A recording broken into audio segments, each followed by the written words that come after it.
అందరికీ వందనాలండి. లాస్ట్ వీడియోలో మనం ఏం మాట్లాడుకున్నామంటే ఆత్మ నియమం గురించి మనం మాట్లాడాం.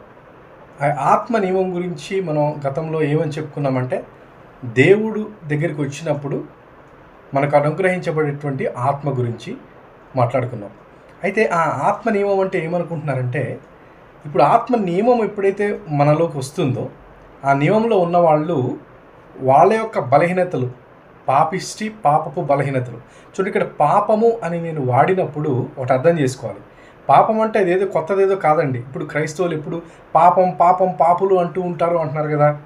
పాపం అంటే ఏం లేదండి. పాపం అంటే ఇట్స్ నథింగ్ బట్ ఏ క్రైమ్కి ఇంకో పర్యాయ పదమే పాపము. లేకపోతే కరప్షన్ గురించి మాట్లాడతారు చాలామంది, సమస్యల గురించి మాట్లాడుతూ ఉంటారు. వాడు నన్ను ఇది చేశాడు, వాడు నన్ను ఇలా అన్నాడు, వీడు నన్ను ఇలా అన్నాడు, ఇతను నన్ను మోసం చేశాడు, ఈమె మోసం చేసిందనో ఇట్లా చాలామంది మాట్లాడుతూ ఉంటారు. సో ఇవన్నీ ఏంటనుకుంటున్నారు, లోకంలో సమస్యలన్నీ ఏర్పడేదే ఈ పాపం వల్ల. సో వెన్ సంబడి ఎవరైతే పాపం గురించి మాట్లాడి దాని గురించి విడుదల పొందిస్తాము అని చెప్తున్నారో యాక్చువల్లీ వాళ్ళు మంచి చేస్తున్నట్టు లెక్క. పాపమే కదండి ఈ రోజుల్లో నిన్ను వ్యక్తిగతంగా ఒక మనిషిని పట్టి పీడించేది పాపమే, సమాజాన్ని కూడా పట్టి పీడించేది పాపమే. కరోనా వైరస్ అనేది అలా వచ్చి ఇలా వెళ్ళిపోయిందేమో, కానీ ఈ పాపము అనే వైరస్ మనిషిని వదలడంలా మనిషి విచక్షణ రహితంగా ప్రవర్తింపజేస్తుంది, రాక్షసుడిలాగా ప్రవర్తింపజేస్తుంది, మనిషిని అని చెప్పు కూడా తను మర్చిపోయే విధంగా ప్రవర్తింపజేస్తుంది పాపం అనేది. మరి దాన్ని మనం లైట్గా ఎలా తీసుకుంటాం చెప్పండి. అలానే పాపం అనేది ఇవాల్వ్ అవుతుంది అన్నట్టుగా మనం చూసాం.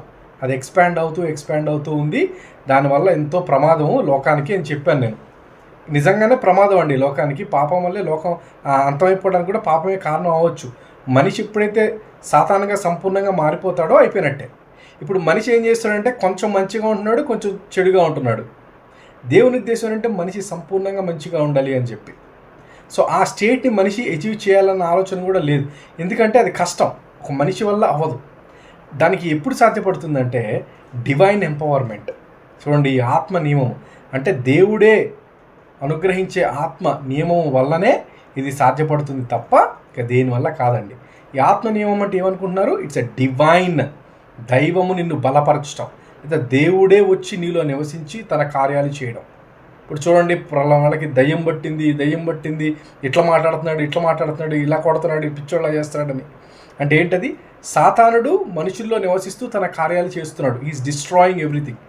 ఆత్మ నియమం అంటే సాక్షాత్ దేవుడే మనలో నివసించడం, ఆయన మనలో నివసించడం, ఆయన మనల్ని నడిపించడం, ఆయన మనల్ని పరిశుద్ధపరచడం, అనుదినము మనల్ని నూతన పరుస్తూ తన కార్యాలు ఈ భూమి మీద జరిగించడం. దాన్నే మనము